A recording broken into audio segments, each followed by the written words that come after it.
The Arizona Diamondbacks defeat the Chicago Cubs twice this week to win a pivotal series for their wild card race chances, and it was in controversial fashion. Game 1 of this series, the Chicago Cubs won 7-0.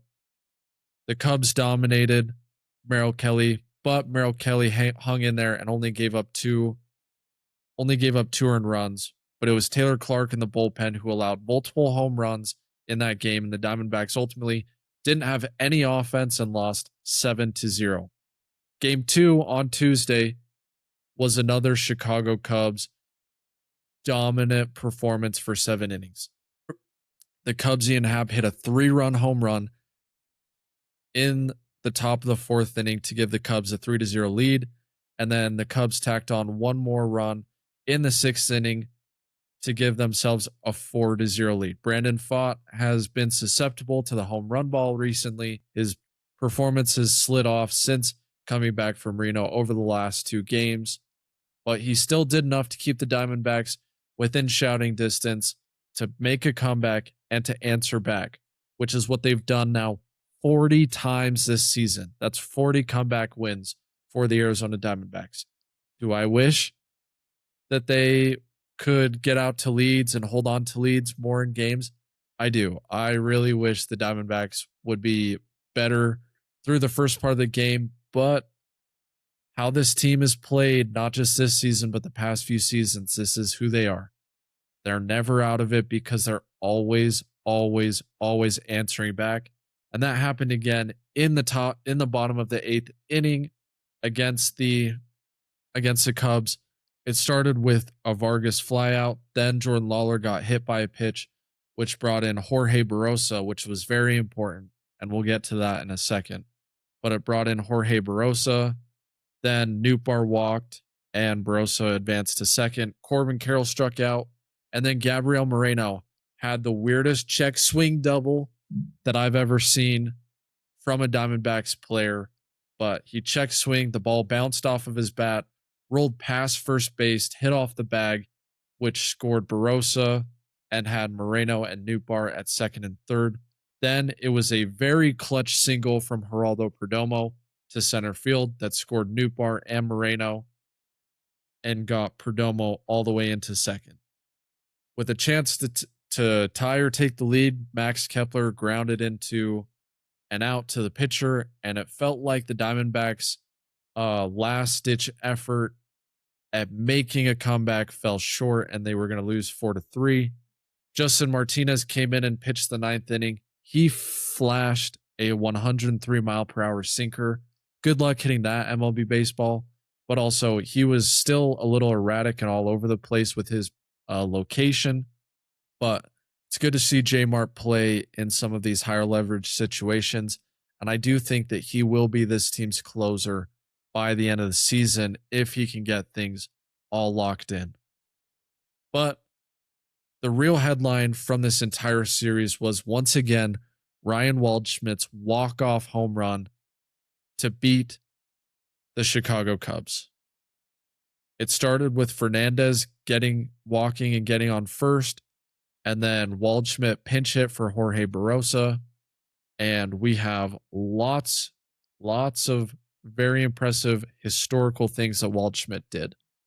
He became the 4th rookie ever to have multiple walk-off home runs while trailing in MLB history, because he also has a walk-off home run while trailing against the Los Angeles Dodgers earlier this month, and he's the first to ever do it in the same month.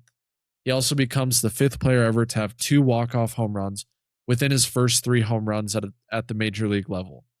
James McCann is also on that list, funny enough. Waldschmidt is the only player this season to have multiple walk-off home runs while trailing in all of Major League Baseball. Ketel Marte has 2 walk-off home runs, but one of those was when the game was tied. No one has 2 walk-off home runs while trailing. Pretty impressive stuff from Waldschmidt. He's the first rookie to have a pinch hit walk-off home run in Diamondbacks history. And since the All-Star break, did you know that Ryan Waldschmidt has a .309 batting average and an .845 OPS? He might be the next young king for the Arizona Diamondbacks, And with him, Jordan Lawlar, and Corbin Carroll, it's hard not to get extremely excited about the future outfield of the Arizona Cardinals. The infield is old. The outfield is young. Although let's put some respect on Geraldo Perdomo because he's definitely a guy that the Diamondbacks are building around for the foreseeable future as well. And he's played really well in the month of August as well. Like I said, coming into the month, I thought that this would be Perdomo's best month of the season. It has been so far, and he's finally come up with the clutch hits that the Diamondbacks have needed with runners in scoring position this month, which is something that he's needed to turn around this entire season. And it looks like he's done that. Now, let's get into what happened yesterday and the everything that happened with PCA. So, Eduardo Rodriguez went 7 shutout innings yesterday. But it probably shouldn't have been a shutout because PCA was on third base and because of his aggressiveness caused Eduardo Rodriguez to balk. But the play is not reviewable and the umpires didn't actually see what happened. And so they didn't let PCA advance to home and score a run. Instead, PCA had to stay at third, and he was very, very, very demonstrative, which is not unlike PCA. I think he's the most demonstrative player in baseball. After every single time he gets an out, I think he slams his bat, tries to break it, and then he'll throw his helmet down at the ground as hard as he can and try and break that. I would say PCA probably leads the major leagues this season in a lot of categories, but the number one thing he leads the majors in this season is broken helmets because that guy has never seen a helmet he doesn't like. But he's very cocky, he's very arrogant, but he's also very raw and very real, which we'll get to later. But that was in the top of the 6th inning, and Rodriguez, with PCA at third, besides the balk, was able to keep him there and keep the game scoreless. And then in the bottom of the 6th inning, it was Jordan Lawlar who hit a home run to right field to give the Diamondbacks a 1-0 lead. That was by far the second biggest hit of the series because it gave the Diamondbacks and Eduardo Rodriguez enough breathing room to go out there for one more inning and shove again. Rodriguez has been absolutely masterful this season. In 27 starts this season, the Arizona Diamondbacks have won 21 of those starts. 21. Rodriguez has been the pitcher that we all wanted him to be for the last few seasons, but he finally showed up this year. He's been the Diamondbacks ace for the entire season, and he absolutely dominated the Cubs. And as PCA said, he was shoving it down our throats. He was shoving it down the Cubs' throats. And now the Diamondbacks are only 1 game back of the San Diego Padres for the last spot in the National League wild card. The Diamondbacks also play the Phillies on Monday after a 4-game series against San Francisco this weekend. So the next 7 days of baseball are going to be incredibly huge for the Diamondbacks and their chances at making the wild card this season. Diamondbacks have to play 4 games in 3 days. They will not be playing on Sunday. So if your usual routine is coming home from Sunday church or whatever you got going on, and then watching Diamondbacks baseball, there's not going to be any. So you're going to have to find something else to do between 1 o'clock and 5 o'clock on Sunday because the Arizona Diamondbacks will not be playing baseball for the first time this entire season. They won't be playing baseball on a Sunday. How wild is that? But yeah, the Diamondbacks have a huge 7-game stretch coming up. Obviously, every single stretch is huge, but the Diamondbacks desperately need to win at least 3 out of 4 games against the Giants, and preferably all 4 games against the Giants. The Giants, one of the bottom teams in baseball right now, one of the bottom teams in the National League. They don't have anything to play for other than pride. The Diamondbacks have everything to play for, but the problem is that they're playing multiple rookie pitchers. They're going to have Jose Cabrera pitch tonight. They're going to have Mitch Bratt most likely pitch again this weekend.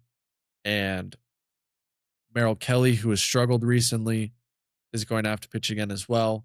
Hopefully, Merrill Kelly fixes his tipping problem, which might be why why he's been getting hit so much, is because teams have been able to identify him tipping his changeup, which is what the Cubs were doing. Merrill didn't like it, but the Cubs weren't doing anything against the rules.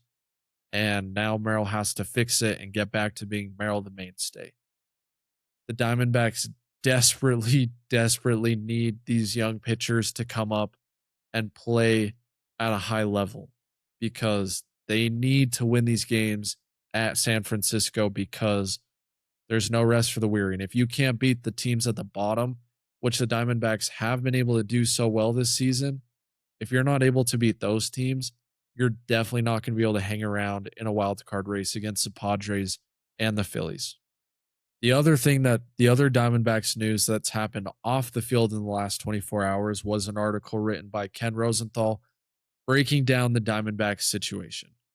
And as we've talked about this situation many times on this podcast since it happened, Marte went AWOL while the Diamondbacks had a series in Boston, and he did not meet with team personnel until Thursday. So he went a full 3 to 4 days without really discussing the situation with Diamondbacks personnel.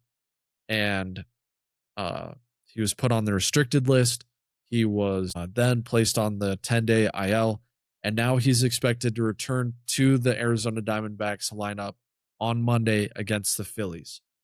And here are some of the quotes from anonymous players about the Ketel Marte situation. Typical Ketel, just leaving. It is what it is. And then teammates that were asked about him showing up at the casino.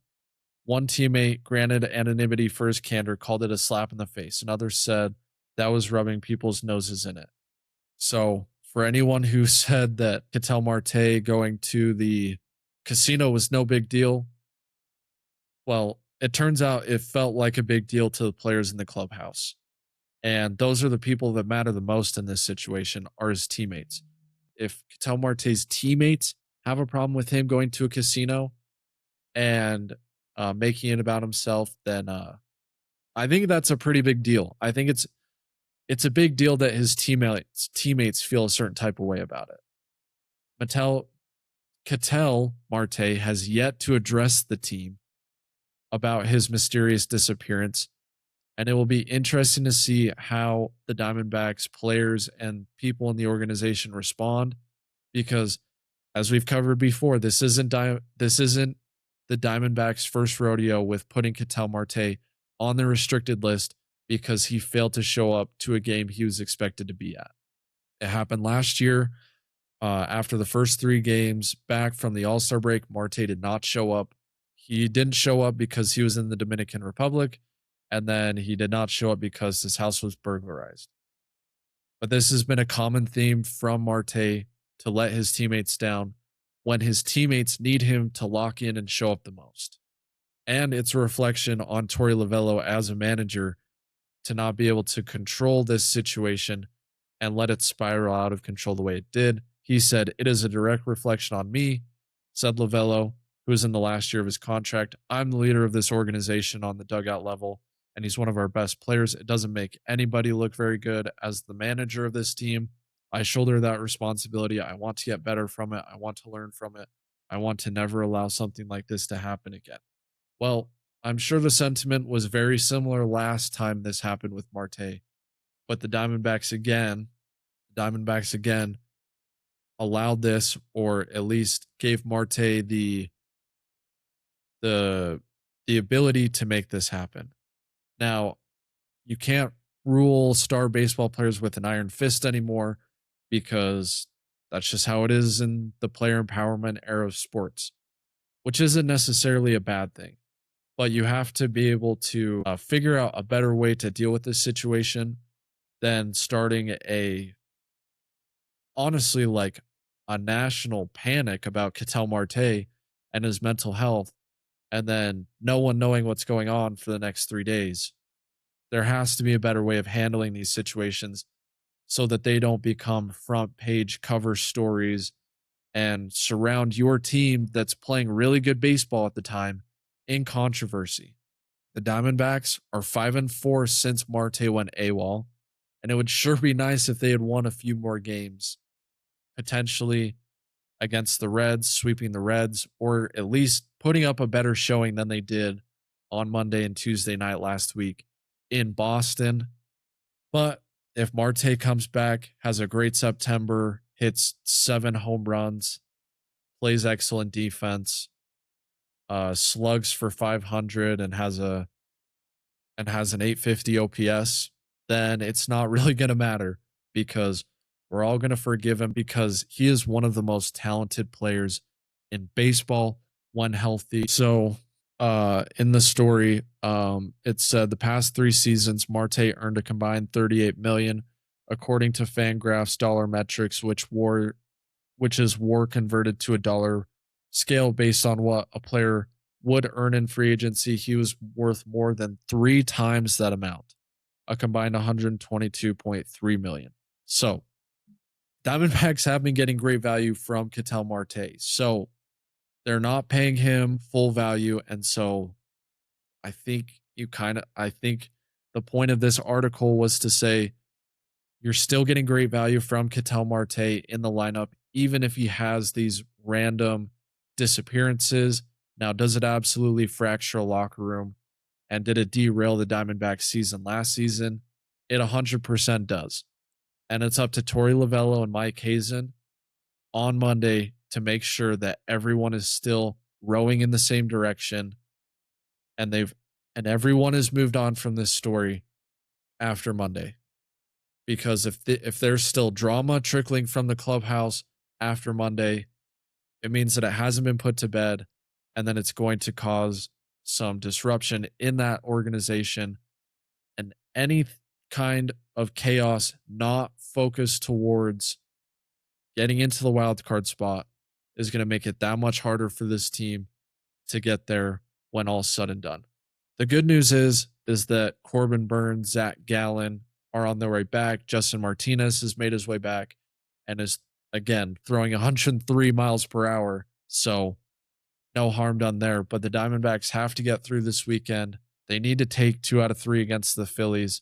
If they could sweep the Phillies, I mean, now we're back to talking finishing in the second wild card spot, because it would drag the Phillies right back down into the thick of it with the Padres and with the Diamondbacks. But we'll see. Lourdes Gurriel still struggling in AAA. Tommy Troy has been playing a little bit better in AA right now, so potentially we could see one of those 2 guys come back to the lineup. And then a sneaky candidate that the Diamondbacks may acquire for this playoff push could be Eugenio Suarez, who was just put on waivers by the Cincinnati Reds. Obviously, Suarez spent 2 years with the Diamondbacks organization before being traded at the deadline last year. Here's the deal with Suarez. His overall stats this year, he has a 208 batting percentage, 19 home runs, just barely over a 700 OPS. But in the last 2 months against right-handed pitching, he has well over an 800 OPS. So since July 1st, Suarez has been hitting right-handed pitchers very well.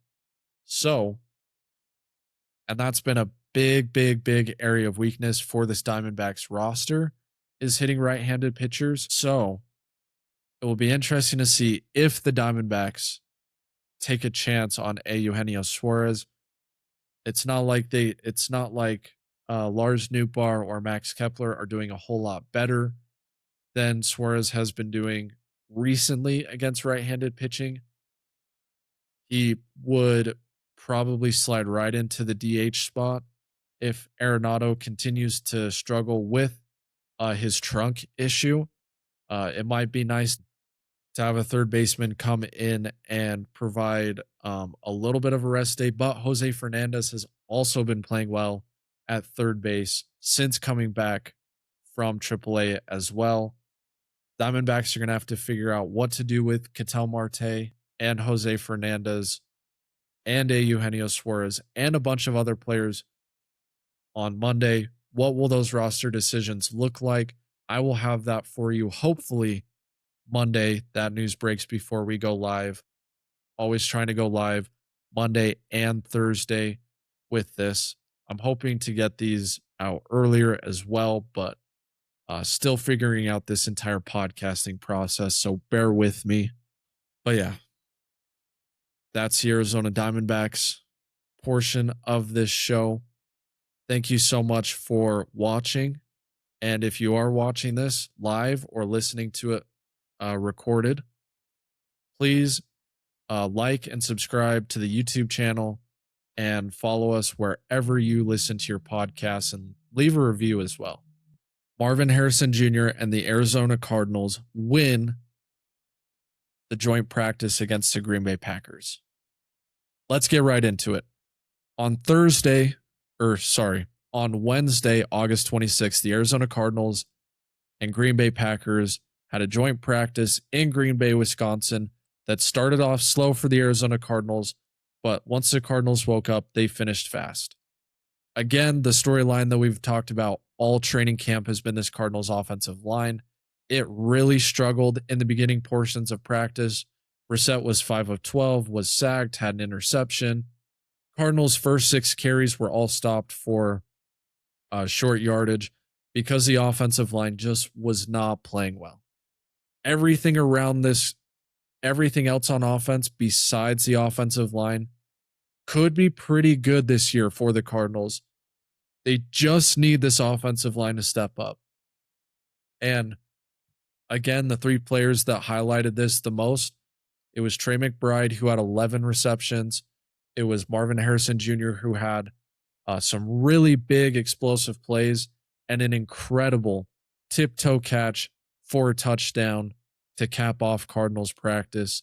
And Michael Wilson caught 7 balls on 13 targets, including 1 drop. This 3-headed monster of playmakers at the wide receiver and tight end position for the Cardinals, I don't know if it's top 5 in football, but if Marvin Harrison Jr. continues to flash the way he has through training camp so far, and Michael Wilson continues to be a consistent option for Jacoby Brissett, those 3 players could be a top 10 trio in football as pass catchers. That's not even mentioning Jeremiah Love when he gets healthy, James Conner when he gets healthy, and Tyler Algier. This Cardinals skill position rooms are pretty stinking good.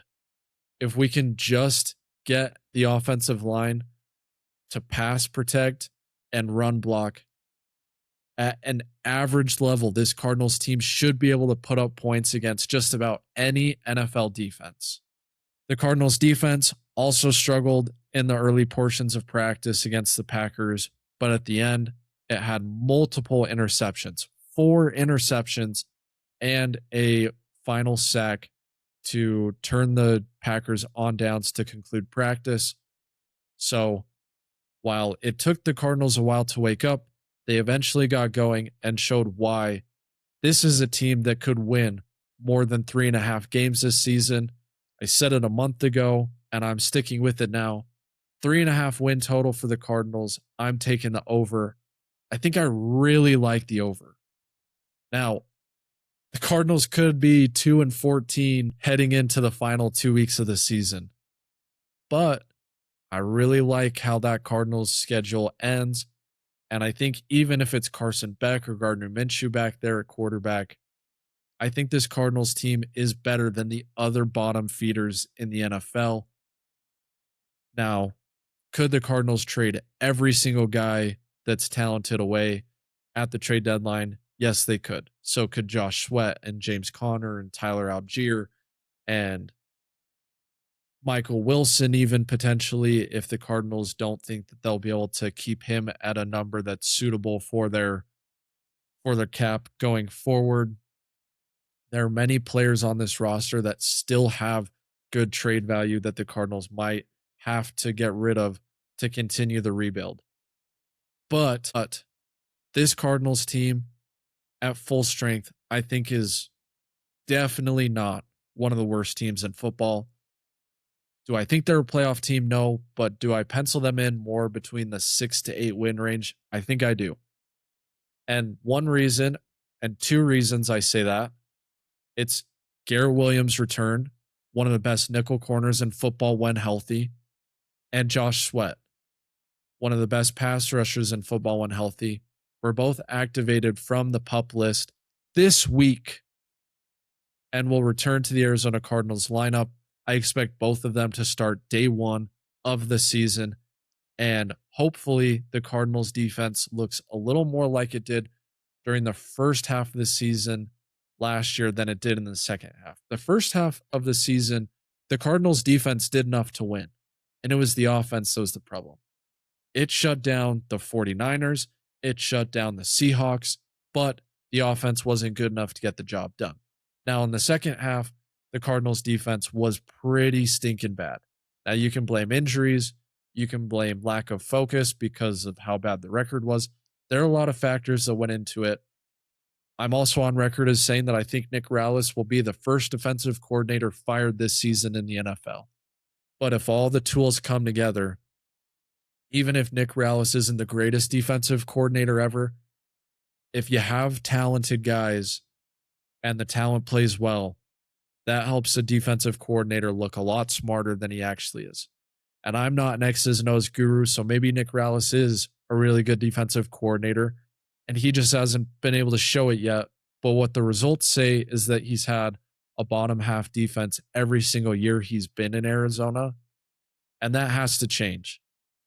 That has to change if the Cardinals want to be good this season. That's the number one thing that has to change from last year to this year, and maybe it can.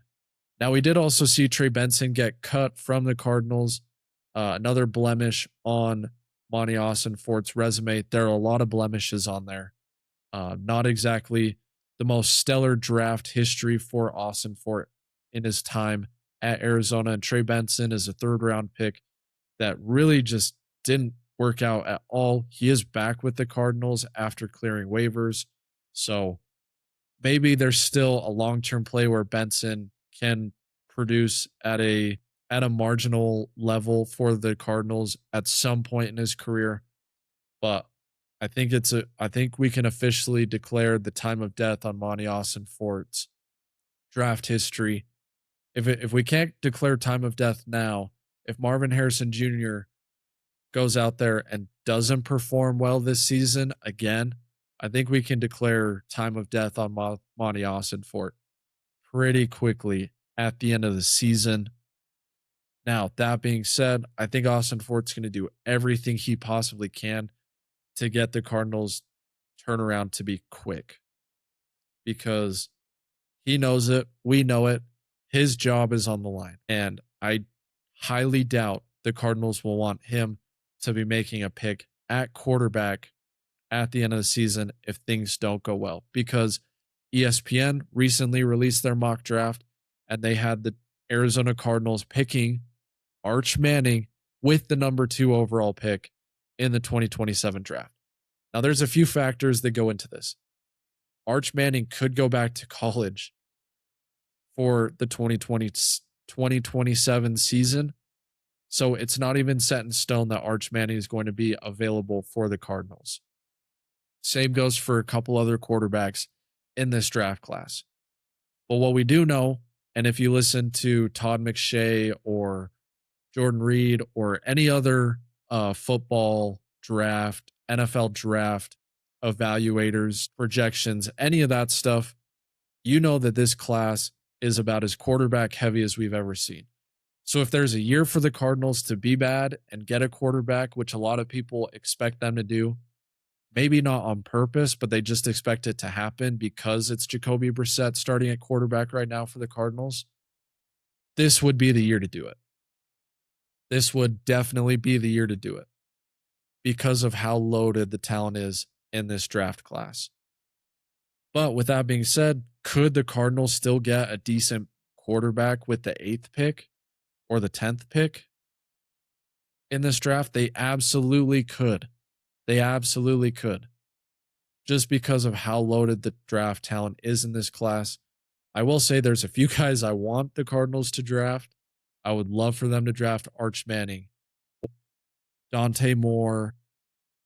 There's also guys like Sam Levitt that Todd McShay is really high on. Lenora Sellers, I think, would be a very interesting prospect, kind of more in the Lamar Jackson, Cam Newton kind of athlete at quarterback and not your traditional lights out pocket passer. Julian Sainz, a guy that a lot of people are excited for in this draft. Not me personally, but the Cardinals seem to love drafting guys from Ohio State. I just hope it's Jeremiah Smith and not Julian Sain, if we're being completely honest. So there's a lot of avenues for the Cardinals to go down this season, and I highly doubt Monty Austin-Fort will be making the next pick at quarterback for the Cardinals, but I do expect this Cardinals team to win more than 3 games this season. Is it going to be 8? Probably not. Is it most likely going to be 4 or 5? I think so. But we're going to find out because NFL football is only 17 days away. I cannot wait. All right. If you've been on Twitter at all the last week and you follow Devin Booker, Phoenix Suns discourse, then you've definitely seen this take out there. But I'm going to play it for you if you haven't and then react to it. Book doesn't make his teammates twice as good as they normally are. Chris Paul does. Book affects one part of the game very strongly, scoring. He doesn't do that in defense, doesn't do that in playmaking to the level that it takes to take your team all the way. He can affect one phase of the game, not all 3. Can I say the same thing about Luka? He affects one phase of the game. He affects, I think, 2. His own scoring and making his teammates score. So he's going to score as much as Book is going to score or more, and then he's going to make other players almost catch up. You know what I mean? All right. First things first that we have to get to. No player, and this is where I'm like immediately turned off by this take. No player makes their teammate twice as good. Not Nikola Jokic, not Kevin Durant, not LeBron James, not Larry Bird, not Wilt Chamberlain, not Bill Russell. Not one guy in NBA history makes their teammates twice as good. I think it just fails to comprehend that basketball is a team game.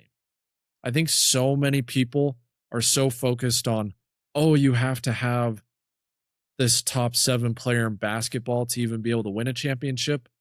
Now, yes, does having 1-star player in basketball, is that a bigger difference than having the 1-star player in football or the 1-star player in baseball or the 1-star player in soccer?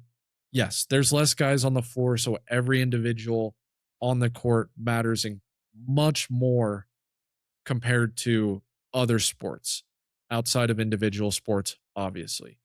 But one player does not make their teammates twice as good. Like Chris Paul, as good as Chris Paul was, he didn't make his teammates twice as good because Cam Johnson, Mikal Bridges, Devin Booker, Jay Crowder. I mean, maybe you can argue that Chris Paul made DeAndre Ayton twice as good, but that was more of a DeAndre Ayton thing than it was a Chris Paul thing, in my opinion. Obviously, Chris Paul helped get DA open and kept him involved, but for the most part, it was a DA thing. DA controls how well DA plays, right? Was Chris Paul a great Phoenix Sun? Absolutely he was. Was he a better playmaker than Devin Booker is right now? You could probably argue that. But honestly, what we saw Booker do last year, when entire defenses were tilted towards him, we saw Booker still make incredible plays over and over and over again as a playmaker. He came into the league as a scorer, no doubt. But honestly, I think right now he's a better playmaker overall than he is as an efficient scorer.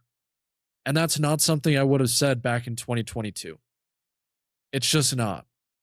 But now, the way Booker thinks the game of basketball, the way he sees the game of basketball, is at an extremely high level.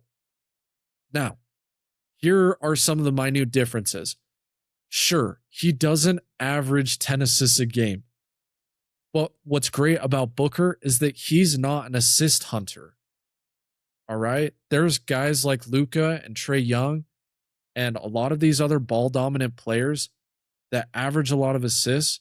But guess what? No one else touches the ball until they give it up with 4 seconds left on the shot clock. So, one, their potential assist opportunities go up, and two, their assists go up. But the reason why that happens is because they're holding onto the ball so much. Booker makes plays, but he gets off of the ball quick. He plays a very similar style, or at least thinks in a very similar style to one of his best friends in the NBA right now, Steph Curry. Steph Curry led the NBA last season in secondary assists, and Booker was second. And everyone talks about, and well, not everyone, but Steph is an incredible playmaker. Always has been. But he's never been a guy that's averaged 10 assists because he doesn't just sit and dribble. He wants to be a part of an offense that moves. He's off the ball and on the ball. Same with Booker. There's not a run 4 low and let me ISO guy, or run 3 low and let me just run high pick and roll the whole time. Is he a really good pick and roll player? He definitely is. And that's where he's grown the most as an NBA player this decade, is in his pick and roll reads. We saw it in Dallas again in 2022. The reads weren't there, and also the plan wasn't there from the coaching staff, and the talent wasn't there as far as guys being able to do stuff off of him. But we've seen him get extremely good at that. He's talked about as a basketball savant, not just by us sicko fans. Tyronn Lue, Steve Kerr, Eric Spoelstra. First thing they tell you about Booker isn't the talent, it's the IQ, his ability to mold himself to any situation on a basketball floor. That's what makes Booker special. And he sacrifices his stats to do that. Last year, if Booker wanted to play like Trae Young and Luka Doncic, he could have scored 30 and averaged 10 assists. The Suns would have won 35 games, and everyone would have been saying, man, Devin Booker needs some help. Everyone would have said that. I mean, it's crazy to me that we're just so glued to these counting stats and we don't actually understand what's going on. The other thing is, yeah, a guy like Jokic and guys like Luka are able to average more assists because they're taller. Quite simply. They're able to make passes that Booker can't because those guys can always see over a defense, and those guys can pass over defenses differently than Booker can. I'm not saying Booker is in the same level of playmaker as those guys are.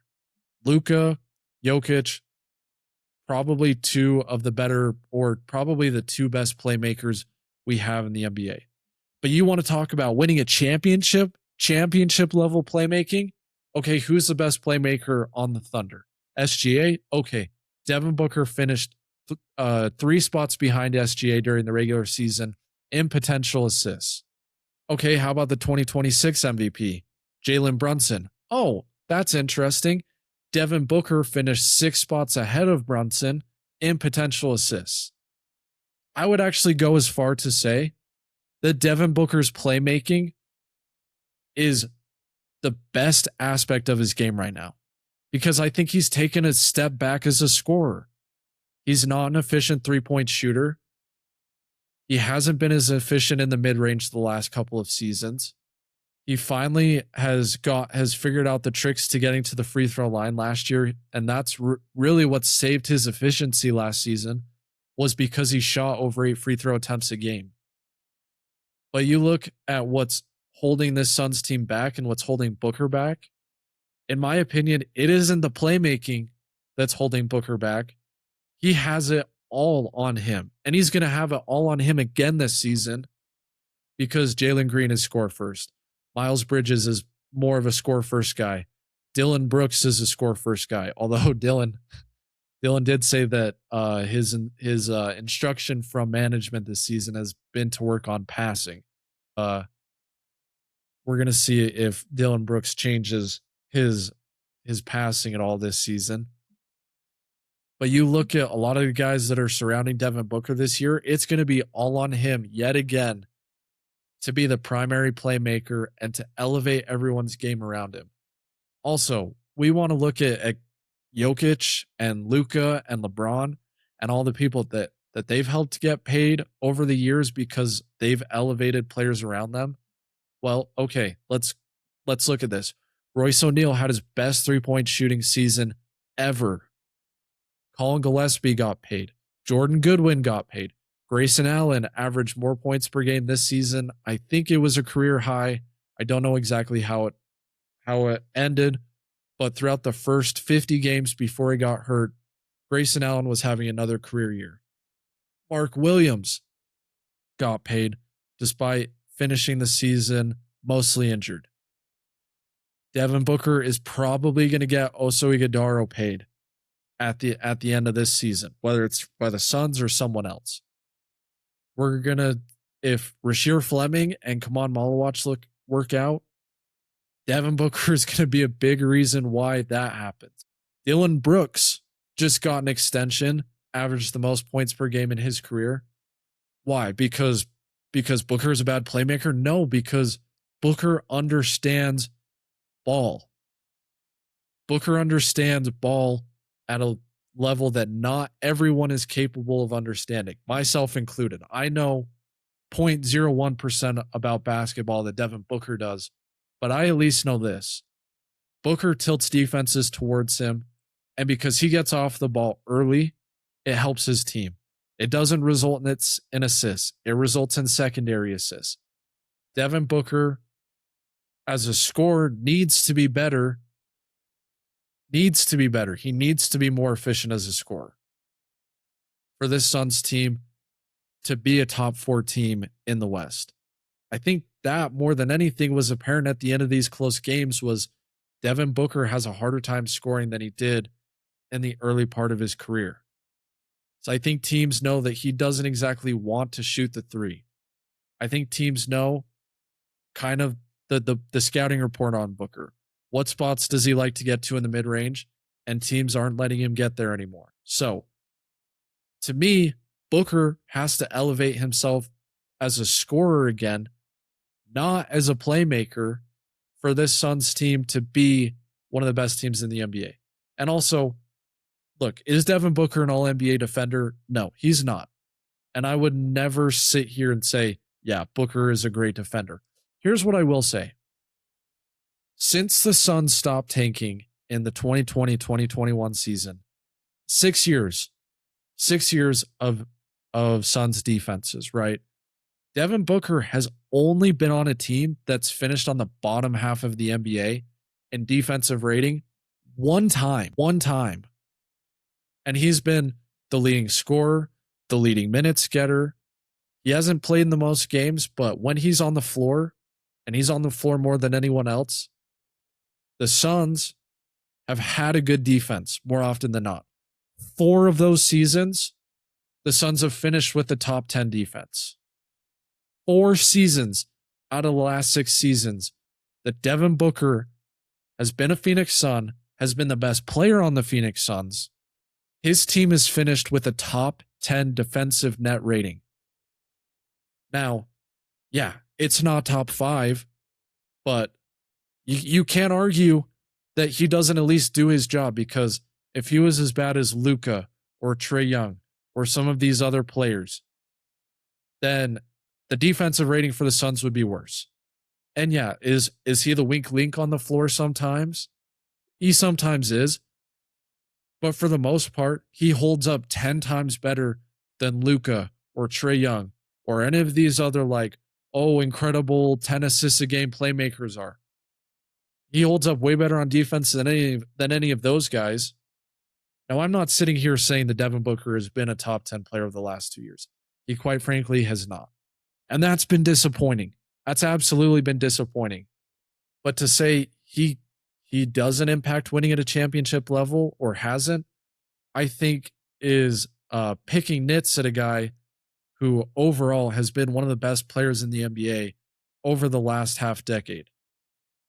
I think if Devin Booker had perhaps a competent organization throughout his entire time in the Phoenix Suns, that he'd have multiple NBA championships as the best player. We just heard Tyrese Halliburton say he would have killed to play with Book. He wanted the Suns to draft him. And like I've said on this podcast before, Tyrese Halliburton and Devin Booker win at least an NBA championship together over the last half decade. Because there's no doubt in my mind that's the best backcourt in the NBA. Booker and Chris Paul were the best backcourt in the NBA for 2 seasons. Booker and Halliburton could have been the best backcourt in the NBA for 10 seasons. 10 seasons. They could have been the best backcourt in the NBA because Halliburton plays not quite exactly the same way as Booker, but he's a guy who likes to give the ball up. He doesn't always sit and dribble. He and Booker are the same way in many ways, where they'll sacrifice their own stats for the better of the team. That's why Colin Gillespie came out and said it's a bad take, right? It's because those two guys, and I wish they would have played together their entire career, but those two guys understand that it's not just about counting stats. It's not just about counting stats. It's about elevating your team and showing the example of, hey, I could score 30 a game, but I'm not going to because I'm trying to get everyone else involved. And I'm trying to put my team in the best position I can to win. Devin Booker does that every single night. Is he a top 5 player in the NBA? No. Are you saying, oh, he doesn't do it at a championship level? Well, yeah, maybe. But if you're saying Devin Booker only impacts the game in one way, and that's scoring, I don't know what kind of basketball we're watching. You must have a different stream than I do, because I just don't see that at all. I see a guy who's always trying to elevate his teammates first and then is worrying about getting his own second. And that's exactly how he's going to play this year. Devin Booker might only average 23 points per game this season. But if Jalen's getting 19 and Dylan's getting 18 and Miles Bridges is getting 17, Mark Williams is getting 11, and Colin Gillespie is getting 11, and Rasheer Fleming's getting 7 and 7, and Koa P or Oso Ighodaro or whoever you want to throw out there is getting theirs as well. Like, come on, Malawatch. Let's look at it for what it is. I think Devin Booker is probably gonna have probably the best playmaking season of his career. 1, because he kind of has to, and 2, because he can freaking do it. He can absolutely freaking do it. And I'm excited to watch Devin Booker play the game because he's so smart. Like he says, can't talk basketball with everyone. The sentiment remains the same. That's it for the AZ Sports Podcast. I'm your host, Kevin Humpherys. Please give this video a like and subscribe. Or if you're listening to it on podcast platform, please give us a follow and leave a review. Leave a 5-star review or a 1-star review, honestly. Tell me what I need to do better, because I know there's probably 10 to 15 things I need to do better. But that's it for the podcast. Hope to see you guys next Monday, where we get to talk about a Diamondbacks series sweep against the San Francisco Giants, more Arizona Cardinals news, and hopefully some more positive Phoenix Suns talk.